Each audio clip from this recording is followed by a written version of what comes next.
ये कहानी है उस शख्स की जिसका नाम सुनते ही लोगों के रोंगटे खड़े हो जाते थे। हिंदुस्तान का सबसे बड़ा डॉन, जिसे न सिर्फ इंडिया बल्कि अमेरिका और इंटरपोल तक की पुलिस पिछले 40 साल से ढूंढ रही है, लेकिन आज तक कोई उसे पकड़ नहीं पाया। एक ऐसा इंसान जिसने मुंबई के अंडरवर्ल्ड पर राज किया, जिसकी एक आवाज पर बॉलीवुड के बड़े बड़े सितारे हिल जाते थे। गली मोहल्लों में रहने वाला एक छोटा मोटा ठग जो देखते ही देखते क्राइम वर्ल्ड का किंग बन गया। आज इसकी नेटवर्थ 50,000 करोड़ रुपए से भी ज्यादा मानी जाती है। और सवाल यह है कि कैसे एक मामूली लड़का इंडिया का सबसे बड़ा गैंगस्टर बन गया। क्या उसकी किस्मत में ही ये सब लिखा था या फिर हालात उसे इस रास्ते पर ले आए?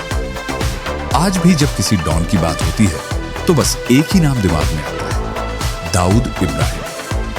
ये वही आदमी है जिसने सिर्फ इंडिया ही नहीं बल्कि दुनिया के अलग अलग देशों में अपना क्राइम नेटवर्क फैला दिया। और सबसे मजेदार बात यह है कि इतने सालों से दुनिया की सबसे बड़ी पुलिस फोर्सेस इसके पीछे लगी, लेकिन कोई इसे पकड़ नहीं पाया।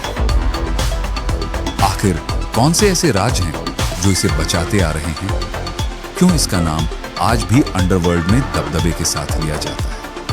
ये सिर्फ एक क्रिमिनल की कहानी नहीं, बल्कि एक ऐसे क्राइम किंगडम की कहानी है जिसने इंडिया के अंडरवर्ल्ड का चेहरा बदल कर रख दिया। महाराष्ट्र के एक छोटे से कस्बे में जन्मा एक लड़का जिसकी किस्मत में आगे चलकर पूरे हिंदुस्तान के अंडरवर्ल्ड पर राज लिख दिया गया था। उसका नाम था दाऊद इब्राहिम। उसके पिता इब्राहिम कास्कर महाराष्ट्र पुलिस में थे और अपनी बेदाग ईमानदारी के लिए मशहूर थे। लेकिन यही ईमानदारी एक दिन दाऊद की नफरत की सबसे बड़ी वजह बनने वाली थी। डोंगरी की तंग गलियों में दाऊद का बचपन बीता। एक लो इनकम इलाके के स्कूल में उसका दाखिला हुआ, लेकिन कुछ ही साल बाद स्कूल से नाम कटा। वजह पिता की ईमानदारी। पुलिस की नौकरी में इतनी तनख्वाह नहीं थी कि वो अपने बेटे की पढ़ाई का खर्च उठा सके। उस दिन पहली बार दाऊद को एहसास हुआ कि गरीबी से बड़ा कोई अपराध नहीं।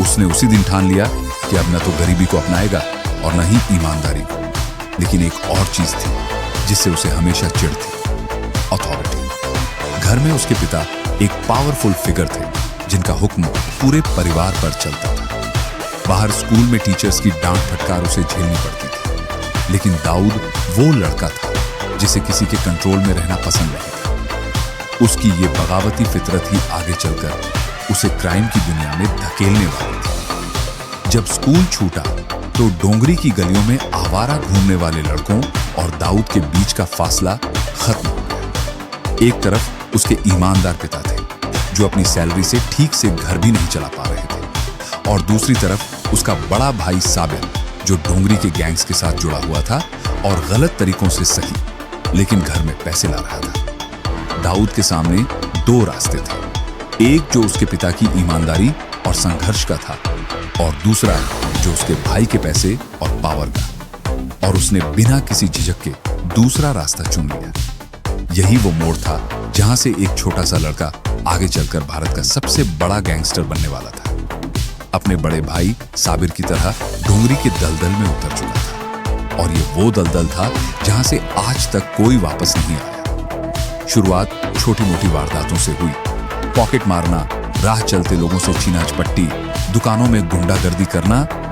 ये सब उसके लिए नया नहीं, लेकिन रोमांचक जरूर था। धीरे धीरे उसने अपने कुछ दोस्तों के साथ एक छोटी सी गैंग बना ली। इस छोटे मोटे अपराध से बहुत पैसा तो नहीं आया, लेकिन कुछ और ज्यादा जरूरी चीज मिली, पावर और थ्रिल। और एक बार जब अपराध का ये नशा चढ़ा तो वापसी का कोई सवाल ही नहीं था। शायद उस वक्त किसी को अंदाजा भी नहीं था कि यही छोटा सा गुंडा आगे चलकर पूरे हिंदुस्तान के लिए सबसे बड़ी मुसीबत बनने वाला है। खुद दाऊद को भी नहीं। उस वक्त की मुंबई पर भले ही सरकारों का राज था, लेकिन असली कंट्रोल वहां के गैंग्स के हाथों में था। ये वो दौर था जब देश अपने पैरों पर खड़ा होने की कोशिश कर रहा था, लेकिन इकोनॉमी अभी भी मजबूत नहीं थी। इंपोर्ट पर भारी पाबंदियां थीं।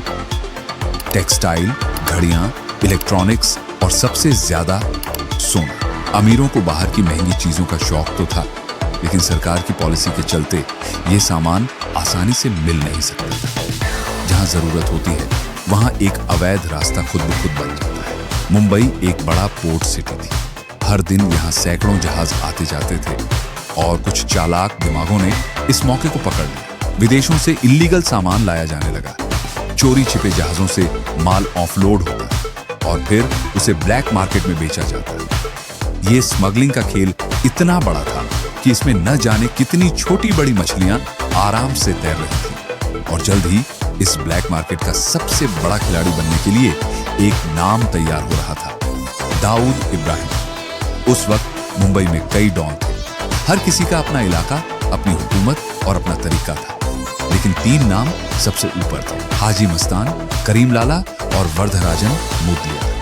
ये तीनों स्मगलिंग से लेकर हफ्ता वसूली तक हर धंधे में गहरी पकड़ रखते थे। एक दूसरे से लड़ते, खून बहाते, लेकिन धीरे धीरे एक अनकहा समझौता बना लिया। मुंबई को बांट दिया गया। हर किसी को अपना इलाका मिल गया, अपना धंधा मिल गया और बेकार की लड़ाइयां खत्म हो गई। 70 के दशक की शुरुआत में डोंगरी पर करीम लाला के पठानों का दबदबा था, लेकिन उनकी असली कमाई स्मगलिंग से नहीं, हफ्ता वसूली और ब्लैक मार्केटिंग से होती थी। डोंगरी उनके नाम से कांपता था, लेकिन फिर वही गलियों में एक नया नाम उभरने लगा।